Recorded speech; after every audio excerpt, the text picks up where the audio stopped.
Do you want to be Chief Minister of this state one day?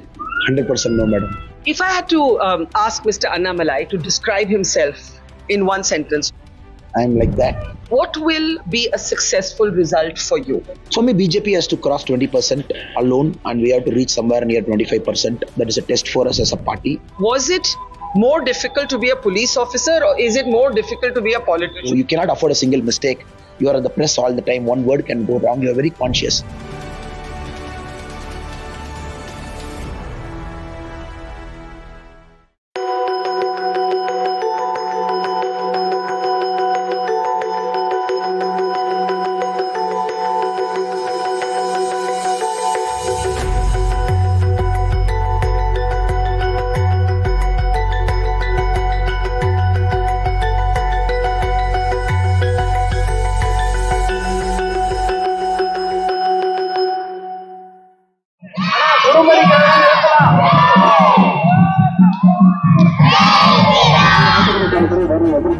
நம்ம உயிரை காப்பாற்றிட்டு வராங்க. இந்த கேள்வியெல்லாம் கேட்கணுமா இல்லை? உலக நாடுகளில் இருக்கக்கூடிய தலைவர்களுக்கெல்லாம் தலைவன் மோடி.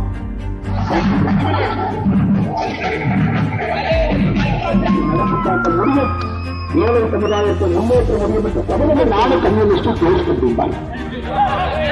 வெஸ்ட் பெங்காலுக்கு கொண்டு வந்து தவிர்த்தினாலும் கூட நீங்கள் அண்ணாமலையின் பக்கம் நான் சொல்றேன். அவங்களுடைய வளர்ச்சி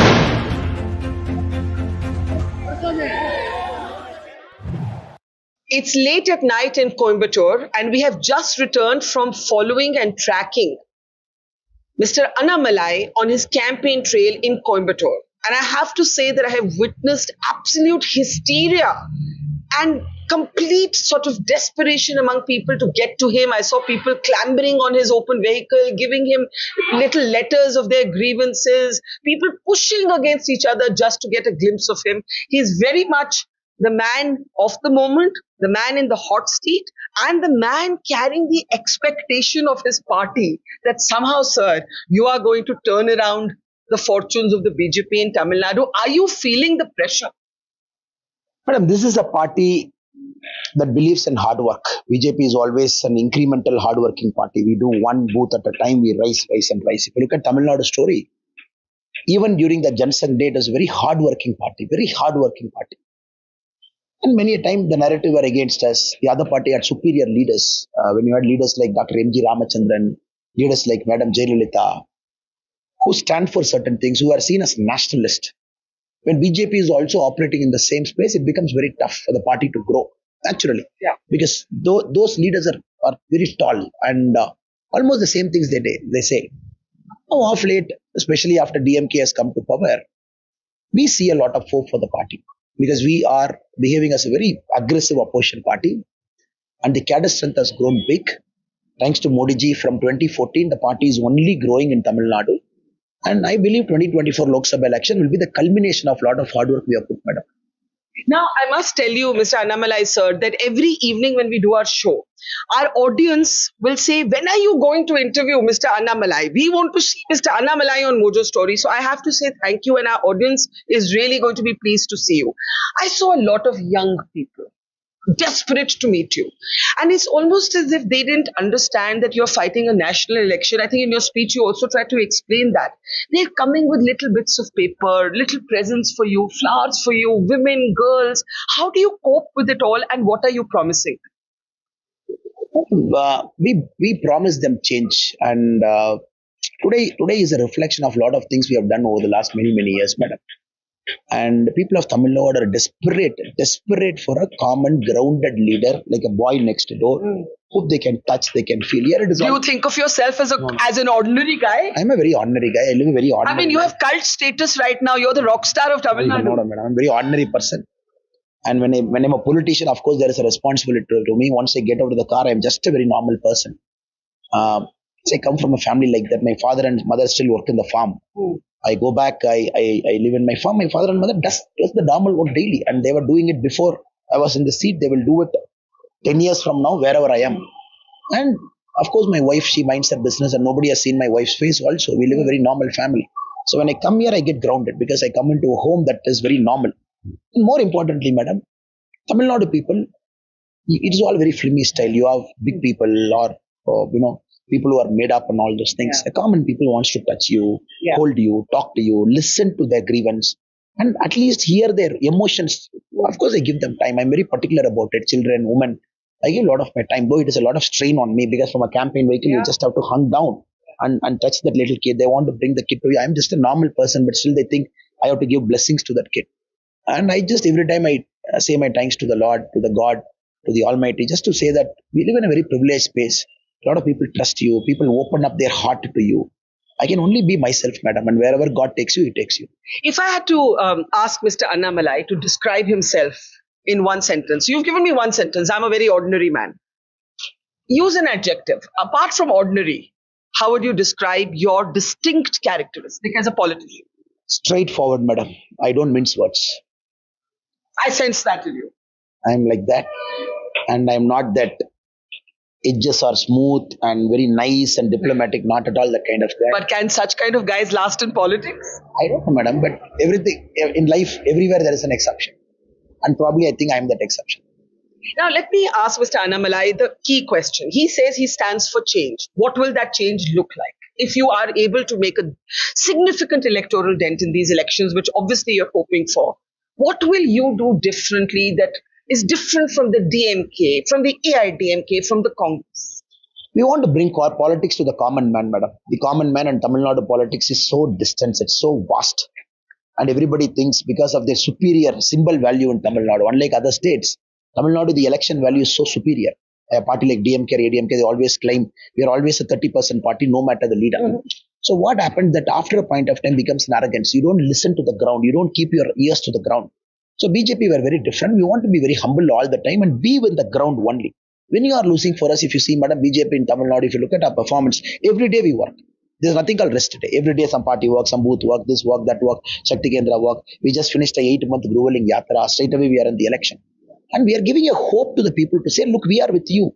You might criticize us. You might criticize some of our policies. It's okay. But come, we are with you, we will discuss. But if you're not with, if we are not with you, then nobody is with you. Before you came, I just went to a village because the village wanted to boycott the election. They put a black flag. They said, we are not voting. I went all the way to say, look, you have to vote because they had some grievance against the state government. I said, look, you vote for BJP, don't vote for BJP. That's a secondary one. But the primary one, you have to vote. Because if you don't vote, the politicians will not even respect your village. One time the village boycotts, no politician comes inside. He'll skip your village campaigning, he'll go to the second village. But next time, it doesn't even care for a village. They know how to get votes without getting your votes. So I urge them, you said you vote. Second, if you decide to vote, consider my party and consider Modi ji. I'm giving you things like what Modi ji has done. That's a secondary one. But the primary one, you cannot boycott. This is what we do. Other parties will not even do that because we believe we have a larger responsibility than just contesting an election. Now, the big question, and this is a question in all elections, is what does a crowd translate into, right? I saw firsthand, I was following you from one corner to the other. What does a crowd translate into in terms of votes, right? And some people say that big crowds don't necessarily translate into votes. So for Mr. Annamalai, the crowds have been mammoth. They've been hysterical. They've been very emotional. Are you confident that they will translate into votes? You have to understand, I'm sure you will appreciate, you are such a senior journalist in our country, you will really appreciate, and they are very emotional crowd, madam. Yes, very emotional, I saw that. And this crowd is not coming to see a cine star. When they come to see a cine star... But they're treating you as a cine star. You look at my dress, I'm talking to you. No, you're looking very fresh for, I don't know, how many hours have you been on the trail today? Long day from 6 o'clock. You're looking neater than I am, that I tell you. 6 o'clock, I just washed my face, I'm sitting, look at my dress, madam. So as cine star, when they come, it's a different argument. I'm a common man. They come to see a common man. I'm very, very sure the emotional bonding that we share with the audience, with our spectators, with the crowd, whichever name we would like to call, 100% this will translate into votes. What will be a successful result for you? One is, of course, your own seat, but you're also the leader of the Tamil Nadu BJP. You now have a national and an international profile. What result will satisfy you and you will consider it a success? For me, BJP has to cross 20% alone and we have to reach somewhere near 25%. That is a test for us as a party. The ND has to cross 35%. And a lot of people outside will say, oh, the party was here, now suddenly big number. Yeah. And of course, our goals are slightly big. We are audacious, we are working hard. And that will satisfy us because that is a step 1 in 2024. The step 2 is 2026 for the state party elections. Now, this is a bare minimum that I expect that BJP will get in Tamil Nadu. With respect to seats, we have kept an internal target of 25 for the ND alliance. But in a very tight three-cornered contest across Tamil Nadu, where BJP is emerging as a formidable force, and you never know how the seats are going to swing here and there. But I believe that we should reach that number, anyway close to that number. You've given a very, very honest answer. Most political people, typical politicians would have by now said, oh, we are going to defeat the DMK. Oh, we are going to get so many seats. You didn't do that. When you get 35%, you are going to defeat the DMK, madam. It is implied. Okay, no, I was actually paying you a compliment that you didn't say something that you don't believe. Do you want to be chief minister of this state one day? 100% no, madam. 100% no. Why? I want to be a party worker. The party has still a long way to go, and I want to be a party worker. I don't think I should get power or at this time in my life where a lot of grounds to cover, and we want to solidify the party. We want to build a party like Gujarat BJP. Explain that. We want to build a party for the next 25 years. Keep all combination of economic group with us, reach out to everybody, make sure all segments of the state get represented, and not be a party where one election, even a 2% swing in the vote share will take you away. So you want to build a very robust party because Tamil Nadu is a perfect base. Once BJP comes to power with a very clear organizational build, then BJP will last in Tamil Nadu for long. I'm not very impatient to say, oh, we will come with anti-DMK votes and this votes will swing after with anti-incumbency. My goal is very clear, madam. Whoever is coming, my job is to make sure that MLAs and MPs come, make them to sit and stand wherever they want to go. But next 40 years, build a party that is robust, that is resilient. And nobody can just like that come and defeat that party. Because I believe that is my contribution as an individual to this great nation. Some people say this election would have looked very different had the AIADMK been in alliance with the BJP. Do you regret that alliance? I know you in the past have been a critic of the way AIADMK has done its politics, but looking at this through numbers, do you regret that alliance didn't work out? No, madam. We are sitting in Coimbatore in 2014. BJP was part of an alliance. ADMK was part of an alliance. DMK was part of an alliance, madam. So take DMK's vote, take ADMK's vote, and BJP's vote. 2019, ourselves and ADMK, we stood together. The sum total of ADMK and BJP's vote, if you take, BJP got less than what we got individually in 2019. So this is the case across Tamil Nadu. The vote transfer is just not happening. I don't know, maybe ADMK's political workers sees BJP as a threat. I don't know. And that is for a very deep study to say. Or maybe ADMK doesn't take this alliance very seriously. I really don't know. But your house is your house, madam. Even one idli is your idli. 10 idli is your idli. Because you exactly know where you stand. In Hindi, we say, jaisa hai, apna hai. However it is, it's your own. It's your own. From there, you know how to build. So there has to be a start. And that is why the national leadership, our senior leaders felt that BJP has to go alone. We formed an alliance of our own. And we are sitting in a pretty good position also now. When they say that BJP is this kind of party, that kind of party. June 4 will tell you and show you that BJP has emerged in Tamil Nadu. And BJP has to emerge in Tamil Nadu for BJP's growth journey to be complete. This is my humble submission and observation. Now, I know I'm taking too much of your time, so just two more questions. One is, the opposition says that there is a homogeneity that the BJP is forcing. The southern states don't like that. Federalism is a very strong part of our country. Language is being, there is a Hindi push. There is a homogeneous idea of religion. There is delimitation that is staring this part of the country in the face. There's now talk of one nation, one poll. Do you feel as someone, son of the soil from here, that there is a danger of too much centralization and there could be a pushback? And I ask you this because unlike so many other politicians, you have been a government servant, you have been a police officer, an IPS officer, so you understand some of these things even better than politicians. How do you respond to the criticism of too much centralization, too much cultural homogeneity? I'll take a little bit of time to explain, madam. Of course, we all have a very distinct identity, and Honorable PM respects it because he comes from himself a Gujarat, a state that speaks a Gujarati language. And he is the Prime Minister of our country now. Now, it's very funny when Congress says this because the whole problem was created by Congress in 1965 by making Hindi pushing it aggressively. A lot of people from DMK lost their lives, at least the people who were owing their allegiance to the Dravidar Kalagam. Yeah. And now, shamelessly, they both are an alliance and criticizing BJP now.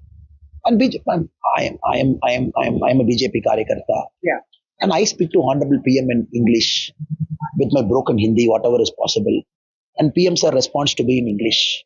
I speak to Honorable HM sir in English. HM sir responds to me in English. I speak to Nadaji in English. He responds to me in English. So they know that what language I am comfortable, they respond in that language. And I'm just telling you, as a Karyakarta to a party leader, that's how we behave inside the party. National conventions happen. I speak in Tamil. And last time the PM was very clear. He called Bandi Sanjay Garu from Telangana. He said, you should speak in 5 minutes in Telugu. Nirmala Sitharaman madam, PM said, you should speak in Kannada, you should speak in Telugu, you should speak in Tamil. And unfortunately or fortunately, for us, we are very clear who we are as a party. And Congress still thinks it is 1970 era where they can simply create the small issues, and DMK still believes 1960 era, make Hindi versus non-Hindi. It is non-issue, madam. It is non-issue now. It is not at all an issue in Tamil Nadu. Because they know when PM as a person gives so much respect to Tamil, the language, the culture, even in the current manifesto, we are building Thiruvalluvar statues across the world. And only language that is represented in the manifesto is Tamil. We said Tamil will be given a distinct respect and an identity. Now, people of Tamil Nadu know Kashi Tamil Sangam, Saurashtra Tamil Sangam, Sengol in the parliament, they know. And PM spends pretty much a lot of time in Tamil Nadu, madam. So this narrative is not going to stick. I feel very sad, in a way happy, that the DMK got the narrative completely wrong in this 2024 Lok Sabha election. Because they have to speak about their achievements. 5 things I've done, 10 things I've done, I'm going to do this. They're talking about North, South, which they have been speaking for 40 years. That is not going to give any electoral dividend in this election. You call yourself straightforward and ordinary. What is the word you'd use for the opposition, both the DMK and the Congress? Madam, I'm not criticizing anybody, madam, because everybody is a hardworking, every party has got karyakartas, every leader is aspiring. But I would say, you cannot have a narrative as anti-Modi, madam. You got to set your narrative. This election is all about what? India Alliance is saying, oh, Modi ji will not get 400. You yourself agree we are going to come to power. Anywhere are they saying they are going to come to power? In Tamil Nadu, if you see the India Alliance, Modi ji will not get 400. Even if we get 399, India Alliance will claim, oh, they have got one. You got to fight on your strength. What are you bringing to the table? What is your economic policy? What is your agenda? What is your growth story? You cannot just have a narrative anti-Modi from day in and day out. 2 days people will listen. Third day they'll close their ears. I just finished an Atra 8 months, madam, across Tamil Nadu, 234 constituency. Years in the ground. And people just don't want to hear anti-Modi bashing. It is only to a limit, madam. Because Modi ji is that kind of personality. You cannot operate on a zone of anti-Modi for a long time. It is going to inevitably bounce back. I don't know when these opposite parties are going to learn a lesson. Why Kachativu in the middle of an election? That is because, madam, in February, the Honorable Chief Minister of Tamil Nadu was in Ramanathapuram. And he made a claim that Kachativu was given without their knowledge and center is to be blamed and Modi ji is not retrieving it, blah, blah, blah, blah. He said he has written 21 letters. Yeah. That slightly aroused my curiosity. I asked for 2 documents, which MEA denied 1 document. The 1968 the meeting, so-called unofficial meeting between the Indian Prime Minister, Madam Indira Gandhi, and the counterpart Serenayaka from Sri Lanka. Because that is the meeting, apparently, I believe, and a lot of us believe, the decision to gift Kachativu was taken in between the Prime Minister. That took 6 years for execution in 1974. And when we asked for that data of what actually happened in 1968, that was denied because it's still a privileged and classified info. Right. But 1974, apparently, of course, they have given that info to us, which clearly shows the minutes of meeting with Karnataka. What we are trying to do, madam, 1 year back, we made an official stand that Government of India should retrieve Kachativu back. Of course, they will have diplomatic sensitivity. And for us, without Kachativu, the Tamil Nadu fisherman issue cannot be solved. It's a no-brainer. You got to increase your national boundary. You cannot restrict the maritime boundary and solve it because Kachativu people are fishing till 1974. The worst part, the Article 6 of 1974 allowed Tamil Nadu fishermen to still visit Kachativu, put their the shore, go reach, put their nets and come back. That is also taken in 1975. Foreign Secretary talk. So we want to understand what exactly is it before we want to tell people that is what we're going to do. Because he started in February. I applied for the RTI within a week. 1 was denied, 1 was granted. So that we got out to the open to show, look what they have done. Of course, the second part is more important. The first part is the truth. And without uncovering the truth, nobody can give you a result. The second part is going to be important. As Jaishankar ji has said, that all options are on the table. I think including asking for it. In a diplomatic parlance, I don't want to read between the lines or put words into Jaishankar ji's mouth. But since he mentioned all options on the table, which clearly shows that the government of India is very serious about solving the fisherman issue, specifically the Tamil fisherman issue between Tamil Nadu and Sri Lanka, India and Sri Lanka. Finally, was it more difficult to be a police officer or is it more difficult to be a politician? Honest answers only because you've said you're straightforward. Politician is taxing, madam, because police is straightforward job. I am a very straightforward person. I say, okay, black, white, you made a mistake, finished. You don't make a mistake, I will save you, whatever happens. Yeah. Politics is not like that. Many a times you are in the grey zone. Your morals get tested. Your value systems gets tested, but still you got to hold on to your principles every single day. And this is a day thing very taxing. Every day it challenges you. You cannot afford a single mistake. You are in the press all the time. One word can go wrong. You are very conscious. Of course, it keeps you away from family. It keeps you away from many things you want to do, reading, traveling, meeting people. And like you said, going to a hotel has become difficult now. Sitting openly and taking a meal has become difficult. You get mobbed. You get mobbed. Though you want to live that life, but you get mobbed. And prices you pay for being a political person. What's the first thing you'll do to treat yourself the day the campaign ends? Next day morning, I report to Kerala. They've given me the schedule. 19th, I vote. Voting finishes by 7 p.m. I leave through the night. I report to Palakkad, canvas. Next day, I'm in Kollam. 23rd, I report to Karnataka, canvas. The schedule the party has given me till 25. We don't rest, madam. I can't ask them give me a rest. It's party. We have to win 400. And wherever they think I can contribute 0.001%, I go there. So let me not add to your work burden. Good luck. Namaskar. Thank you. And thank you and really appreciate your making the time. You were one of the most asked for interviews from our audience. And I'm really grateful to you for making the time.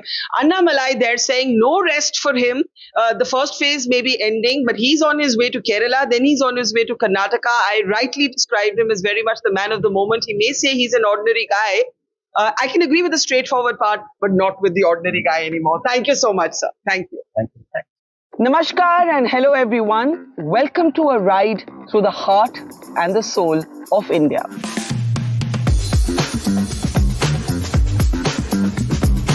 क्योंकि जब election season आता है तो कौन जीता, कौन हारा, कौन आगे, कौन पीछे ये बातचीत तो होती ही रहती है. But it's also a time for travel and meeting people and getting to know your own country better.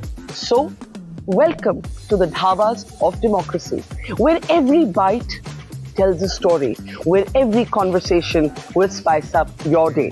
Experience the masala, the flavor, the swad of this election with us as we take a unique road trip from the south to the north of India, traveling thousands of kilometers to bring you the flavor of this election.